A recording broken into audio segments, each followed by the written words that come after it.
সুপ্রিয় দর্শক শ্রোতা, বগুড়া টেক ইউটিউব চ্যানেলে আপনাদেরকে জানাই শুভেচ্ছা ও স্বাগতম। আজকের ভিডিওটা কোনো অ্যাফিলিয়েশন বা রেফারেল না, এটি শুধু শেখার উদ্দেশ্য করা। সো আজকে আমি যে জিনিসটা কথা বলবো সেটা হলো সিএসএস নিয়ে। CSS stands for cascade styling sheet.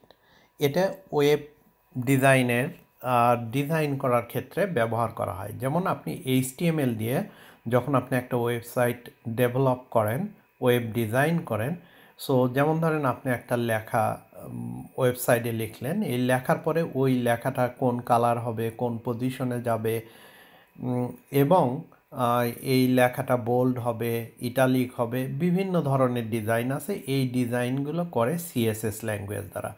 That's means আপনি এইচটিএমএল শেখার পরে অবশ্যই আপনাকে সিএসএস শিখতে হবে আপনার ওয়েবসাইটটাকে দৃষ্টিনন্দন করার জন্য, এবং বিভিন্ন ওয়েবসাইটের ম্যাটেরিয়ালগুলোকে বিভিন্ন পজিশনে মার্জিন, প্যাডিং সব কিছু ঠিক করার জন্য যে ল্যাঙ্গুয়েজটা দরকার হয় সেটাই হলো সিএসএস। সিএসএস আপনারা অনলাইনে ইউটিউব থেকে বিভিন্ন রিসোর্সের মাধ্যমে শিখতে পারবেন।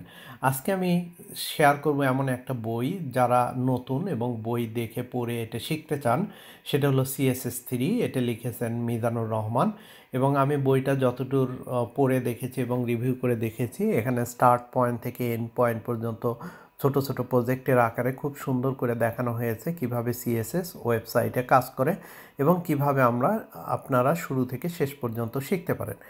যারা বই পড়ে বা দেখে শিখতে চান তাদেরকে আমি এই বইটা রেফার করতে পারি। আশা করি আপনাদের এই বইটা ভালো লাগবে। এই বইটা আপনারা অনলাইনেও ডাউনলোড করে নিতে পারেন bookbd.info থেকে। সো এই বইটা আসলেই খুব সুন্দরভাবে উনি লিখে বর্ণনা করেছেন, এবং যেটা যারা নতুন বিগিনারদের জন্য শেখার জন্য এটা অত্যন্ত উপকারী হবে বলে আমি মনে করি।